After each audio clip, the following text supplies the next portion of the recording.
Okay, what's going on, everybody? It is your boy QuestX coming back at you once again, and this is going to be my full spoiler review for the final episode of Rick Grimes. I wanted to say thank you again, Andrew Lincoln, for the wonderful seasons and the work that you put in to the character of Rick Grimes. And I want to make sure that I preface this before going into this review that I have absolutely nothing against Andrew Lincoln.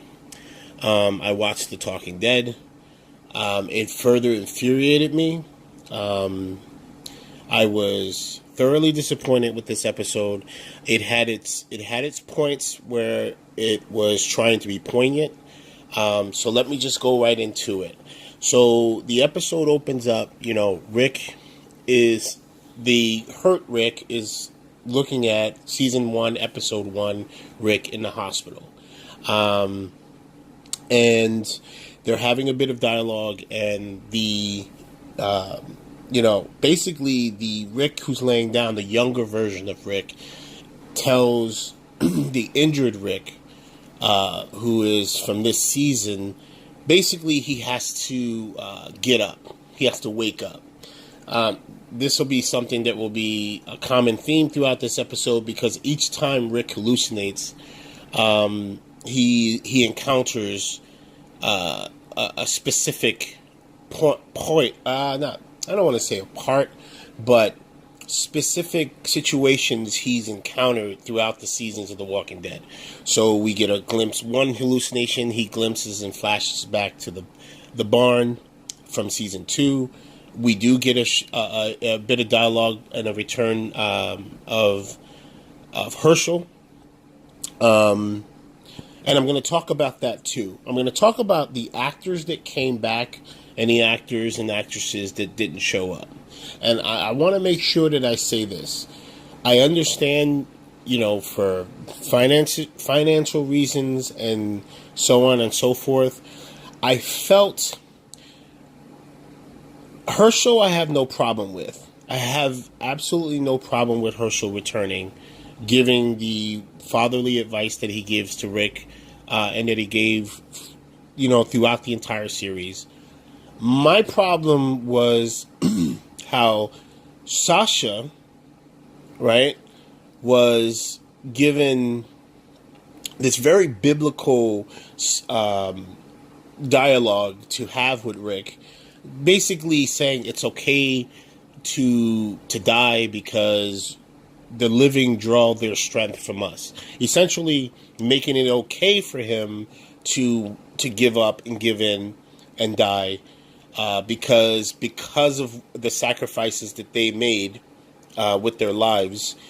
The living is able to draw from that strength and continue on living. Okay, if that sounds very dizzying, yeah. But this is the kind of dialogue we've received this season with Angela Kang. Okay, Scott Gimple is the same type of individual. He just, as not individual, but same type of writer. But the only thing is that where I'll give Angela Kang a little bit credit, she's trying to go into everything has a deeper meaning than what is initially shown. Scott Gimple was very simplistic, and it just made no fucking sense. So then we get Shane. Shane returns, okay? Shane, the man who basically who started the Ricktatorship, okay? The man who was the catalyst for Rick, being the Rickinator, okay? The guy who, kicked ass and took names later, okay? We get a conversation with Shane in the car. They have a conversation about Judith. Obviously this is Rick hallucinating. He basically says to, Shane says, how's his daughter? All of these things. But it just felt flat. It felt so flat because it was like, here's an opportunity. If this is going to be the last time that Rick and Shane are going to be on screen together, right? If this is going to be the last conversation as Rick is thinking he's dying or he's headed off to the hereafter, you would expect like Rick apologizes to Shane for everything that's happened, and Shane kind of just says, "I don't care. I don't care. You killed me." Like, there were just so many things that just didn't make any sense dialogue wise. And again, remember that I brought up earlier. They have this little thing where every time he hallucinates, the person who he sees tells him to wake up. Okay, and again, typical Walking Dead fashion. You know that each time he wakes up, he's going to be in a more dire situation. So that's what they did. Okay. Here's my issue with The Walking Dead, and it has been my issue for a very long time. Remember, I made a mention in my prior episode review of last week's, the callbacks, the constant repetitive, you're just repeating scenes over and over again. Okay? And they did it with this, okay? They completely did it with this, with the whole Rick, him being severely injured and hallucinating. We've seen this in episode after episode to characters that have happened in the past. Sasha's brother. If you guys can, I'm just going to give you guys a call back to one of the episode in which Sasha's brother dies, when he's bitten on his forearm and he's dying inside the house and he's hallucinating everyone. It's again, there's no originality anymore. There is absolutely no originality anymore. And one of the reasons why I was so brutal in my initial review of this, the non-spoiler review, and it really wasn't a review, it was just my initial thoughts on the episode. I said in the title, I said, anybody who says to you that this episode was brilliant or that it was flawless or that it made sense, because I haven't even gotten to the nitty gritty yet, people, okay? Because the end makes no sense. Then how they explain things, right? Or how they get you from point A to point B is just astounding that you would have like no questions, right? Like it's just they want you as the audience to now move on to the next episode in this season, okay, and not have any questions, okay. We then oh yes, and then this another pointless conversation with Negan while he's in the jail cell. This time, instead of it being like last week, we had Michonne, it's Maggie. Maggie's all gun-ho, ready to go and see, this is one of the things, this is totally the problem with The Walking Dead. It's there's no stakes anymore. Everything is, a conversation solves everything. Okay? There's no risk anymore. Everything is either done for shock value, and has no weight to it, or you have a conversation and everybody's cool with everybody. And lo and behold, a man bashes your husband's brains in the way Negan did to Glenn. Maggie's all gun-ho, travels miles upon miles to come and kill Negan. Okay, guys? Keep this in mind. Travels miles upon miles to kill Negan with a crowbar, okay? And what ends up happening, ladies and gentlemen? She has a conversation with Negan, sees that Negan is broken, okay? Here's another thing. Again, there's no consistency with the tone on the show anymore. Last week, Negan seemed to have a confidence and air about him, right? He seemed to be plotting. He seemed to be, and you even had Jeffrey Dean Morgan on The Talking Dead talking about how Negan is always looking for another way, always playing people, always has a backdoor plan, right? But this episode, which only takes place a few hours later from the conversation between Michonne to Maggie, He's a completely different person. Now he's broken. Now he wants to die. Now he's begging for his life. Now he's like this little gimp that crawls back into the cage and puts up no resistance. So you don't even know where you're going with Negan's character. See, this is where the problem lies, and this is why I'm very critical of anybody, and I'm very skeptical of these big channels who review The Walking Dead and try to act as if this episode was like brilliant upon beyond being brilliant, okay? Because this was not brilliant at all. Okay, this was absolutely, for a megastar of the stature of Andrew Lincoln, for how he helped create the show and kept it afloat with just his character. Mind-boggling that this kind of laziness was what it was. And then once again, you spend scenes that we really didn't need to see with B-level characters who you're trying to shoehorn and make them important, who they're not important. So, by and large, ultimate disrespect. They have Jadis. Okay, Jadis from last season, who was a part of the garbage pail kids, as I like to call them, the garbage people, during the war between the Saviors and Rick's group. She's driving the RV. You would think that you might want to, ask Steven Yeun if he wanted to come back on The Walking Dead to drive the RV, right? Because the RV was such a poignant thing for Glenn for obvious reasons, because in season 2, since you're going to reference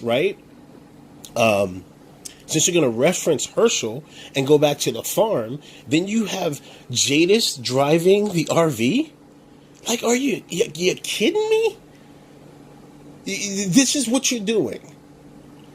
Okay, the continuity is so beyond not disciplined. They do not know, and this is the problem that I've had with The Walking Dead for quite some time. Okay, so Jadis is driving the RV, steady on the walkie-talkie with people who we are never going to see. Okay, and I'm going to go into this on The Talking Dead. Scott Gimple, okay, the man, the myth, the legend, the dumbass that he is, shows his ass up on The Talking Dead and elects to try to save face and tell people that, oh yeah, Andrew Lincoln on The Walking Dead is over, okay? Yet they're going to be doing feature-length films continuing the Rick Grimes story, okay? Totally ambiguous as to whether Andrew Lincoln will be in those stories or not. And then he also threw it, and it was like it's such a money grab. And this is the problem with AMC. They had a really good thing going. They were making money just keeping it simple, okay? And what they did was they got greedy. And so on The Talking Dead, Scott Gimple, he lists, we're going to be doing stories with old people that have been dead and their past. And these are all going to be like feature films, right? And then you have, oh my goodness, you have the actress who plays Carol there, who's just, every time Scott Gimple said something, ooh, oh, ooh, oh, like, trying to pump up a situation, and I get what it is. It's called PR. It's PR control. It's damage control, put it that way. You guys realize that you didn't want this leak to come out that Rick was leaving when he was leaving, which I'll go into because later on in this review, because on The Talking Dead, Andrew Lincoln did an interview. And which he states he wanted out last year. Now, what's funny is that a lot of people, myself included, and I had done a review of an episode last year where I said that this season was really bad. Everybody knew that the ratings were going down, and one of the catalysts for Andrew Lincoln wanting to leave, and he says it in the Talking Dead interview, was where the story was going. You lose Carl. You lose. Where is Rick going to go from here? Okay, because again, what's the original basis of Rick Grimes being on The Walking Dead? And that is for his family. Oh, goodness gracious. Tell me why Angela Kang elects to, again, this is why I don't get why Angela Kang is getting all this praise. Because she's doing things, right?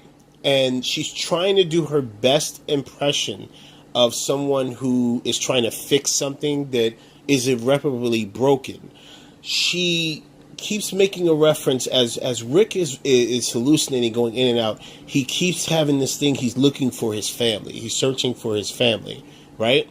And again, what is the central theme for Rick Grimes' character to be doing what he's doing throughout this time?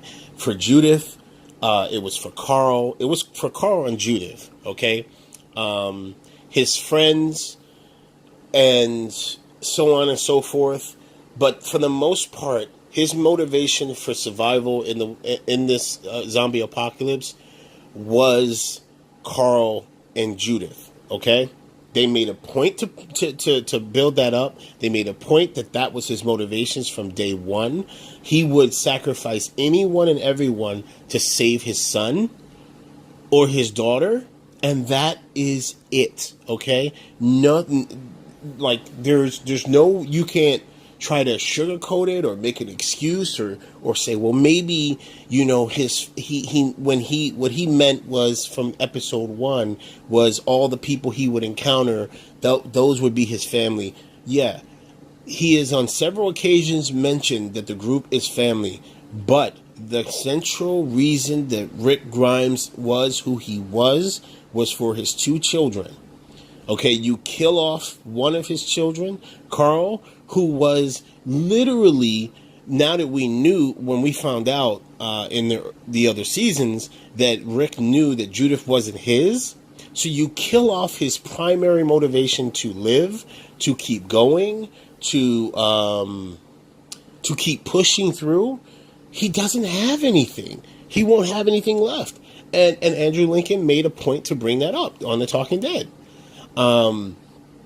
It just seems to me that what I witnessed on The Talking Dead especially was nothing more than them attempting, and Scott Gimple attempting to push for a money grab, to push for our viewership, trying to tell us that things are going to get better down the road. First of all, I don't buy his whole feature films that are coming up, because what he says in the Talking Dead was, and it's so interesting because they contrast between what Andrew Lincoln says in an interview during The Talking Dead, because during The Talking Dead, when they interviewed him, Andrew Lincoln gives all indications that he is done with The Walking Dead, period. And then Scott Gimple tries to throw in this, well, we're working on things that are going to come in the future. In the future. It's over. It's over, okay? I'm a boxing fan. I know when someone's down for the 8 count, and then I know when somebody ain't getting up and they ain't going to recover, okay? When they get hit with a body shot that they ain't recovering from. The Walking Dead got hit with a body shot that it just cannot recover from, okay? It can get back up and continue to try to fight on in the round, but they're not going to be the same. And that's just what it is right now. So back to the episode itself. So Rick is going through all of this. He's got his spirit walk while he's bleeding out. By the way, the horse bothered me. And I don't know if anybody else watched this and it didn't bother them. The horse gets spooked several occasions in this episode, but whenever Rick passed out, the horse seemed to be fine being surrounded by walkers. Like, what the fuck? Again, things that just didn't make any sense. And this is the problem with The Walking Dead. So that's a minor thing, okay? So Rick goes through he's going through these several different spirit journeys. He's meeting up, like I said, he sees Sasha. Sorry about that, guys. I dropped some papers. He meets Sasha. Sasha tells him about the drawing strength from the dead, Herschel says, you don't have to keep fighting, but what you built is beautiful. Like, again, the reassurance from a father figure, from somebody he viewed as a soldier. He got the strength pep talk from Sasha. Rick and then Shane was his rage, his inner fighter. And so his inner fighter was telling him to wake the hell up and keep going. Okay, I get you, Angela King. It's not that complex. We get it. Anybody who's been watching and watches television series and breaks down scripts and knows about writing understands. I get where you were going. Here's my problem with this whole situation. As he's sitting up there each time. Oh, and then they did some weird thing. Okay, and this one doesn't make any sense. So Rick, while he's hallucinating in the hospital, now remember when I told you guys the episode opens up with him hallucinating in the hospital, and he is talking to his younger self. The birds turn into helicopters. But then at the end of the episode, ladies and gentlemen, drum roll, guess what saves him? Jadis saves him out of nowhere. Jadis just happens to be there by the bridge. But I thought that the bridge was where the people, where the different colonies were set up. And Jadis had went off and was like miles away. Okay, and Jadis comes out of nowhere, and she just so happens to be at the river where Rick Grimes is letting walkers cross the bridge, because his initial plan was to have the walkers. What did I tell you guys in my review of last week's? I called it like a science. I said he was going to try to lead the walkers off the bridge and somehow get the walkers in the river, right? So he attempts to do that. That doesn't work. But then one of the walkers knocks over a box and is filled with dynamite. Rick takes his gun, shoots right. Now, here's what's great. Daryl, right? The character that everyone loves, right? The one who gave us this heartfelt speech in the last episode about "I die for you, brother, and we're brothers, and we're this and we're that, and trust me." He looks at Rick. Rick waves him off and says, "Don't come." And then Daryl does a series of crossbow shots, which are freaking impossible from the angle he was in to just whatever. I don't care anymore about about this show. This show really does it. You watch season 1 to 4, and it's completely different. Even when it sets its realism and tones, completely different. This show has completely jumped the shark. So he waves off, right? Daryl. Michonne and Maggie show up, and the group shows up. Carol's there, and the whole crew's there, and they all go running to try to save Rick from the horde of walkers that are going to cross the bridge and then hurt him. But Rick then takes his gun and he shoots the sticks of dynamite and blows himself up along with the walkers, and the other walkers go flying into the river, right? Okay. So you would think, like, man, yeah, that's good. That's good.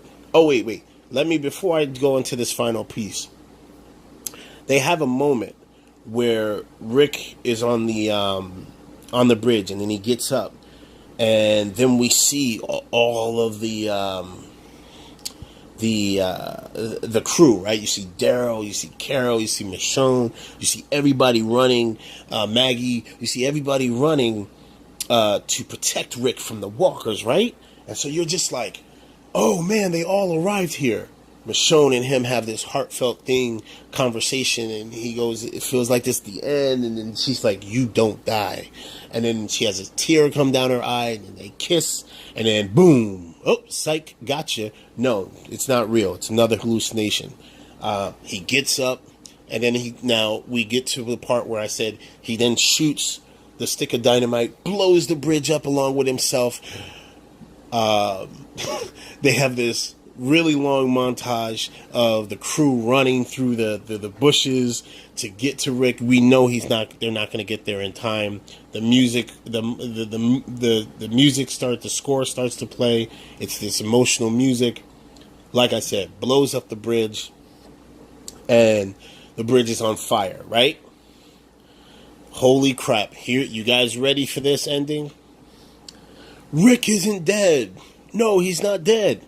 In fact, right, after being impaled by a rebar, traveling miles, bleeding out, blood-soaked horse, blood-soaked shirt, blowing himself up, Rick is now on the riverbank. As the river underneath the bridge is flowing, guess who sees him? Jadis. Jadis with her walkie-talkie talking to this ominous voice who we're never going to see, sits there and says, basically talking to her about, an offering and telling her that there are going to be consequences. And she's like, no, I see a friend and I want to save him. Clearly, it's Rick. He's on the riverbank. He's alive. And Jadis offers the helicopter, which has a written on it. The helicopter we first saw last season. And Jadis says, no, I have a B. I have a B. So, okay. Whereas you're thinking, what do the letters mean? A could mean alphas. B could mean betas. I just threw that in there because of the Whisperer Wars, which are clearly coming up. But, I'm thinking to myself, like, is that it? And so we just, again, whatever. We're never going to find out who that guy was on the helicopter. But anyway, the episode ends with Rick being heliported away from the scene, right? And almost kind of gives you they gave you some of those camera shots that you would see like in old war movies, where the camera's spanning back. You can see Rick laying down inside the helicopter, and it's spanning back on the landscape. And it flies off. You guys ready for, like, the shit that made me lose my shit? Helicopter flies off, and then, boom! Major time jump. I'm talking about many, many year time jump. And Judith is now, not only does she have Rick's gun, she has what appears to be Carl's hat, and it's totally not. She also has a samurai sword. Talk about jumping the shark. She has like a mini samurai sword. She has a revolver like Rick, and a hat, and Carl's hat. And she's wearing the plaid shirts, like the cowboy boots, and the whole 9 yards. Oh, by the way, she's also an incredibly sick shooter that she shoots all the way from the woods, shoots in the middle of a field where a new group of people are fighting off, trying to survive. And they all walk up to her. They have this ridiculously corny introduction. They're all like, who are you? And then this long build-up, drawn-out thing, and it's Judith. And so that's it. We get to the Talking Dead. The Talking Dead then, well, not before we get to the Talking Dead, the episode ends. And you want to know how desperate AMC is to not lose viewers? They show 3 episodes of footage. So they show footage from the next 3 episodes, right? To try to entice everyone. And during that footage, you see Carol has long silver hair, right? Now she's, clearly older. Michonne is clearly older. Daryl looks the same, dirty, grungy. He's still having these one-liners. I guess years later, he still hasn't adapted to being able to be a leader when clearly it's been leaked that he's being the highest paid actor on the series and supposedly take over. Judith and Negan are best friends, and they have conversations while he's still in jail. I mean, I don't know what else to say, guys. Other than Andrew Lincoln had the right idea. And I find shocking that Andrew Lincoln said he wanted out in last season, but that they felt that it would be too much for the audience to lose the entire Grimes family. And even how, and what I find so poignant and so interesting, when Andrew Lincoln talks about the character Rick Grimes, he really doesn't mention Judith at all. He keeps it, like, he even made several references to, you know, when he wanted to end his, after Carl was gone, that's it for Rick Grimes. Like, well, fuck you, Judith. I can't say enough. So let me know what you guys thought of this spoiler review. Yeah, man, that was it for me. The Walking Dead is completely done. It's your boy Quest X. I'm out. Peace.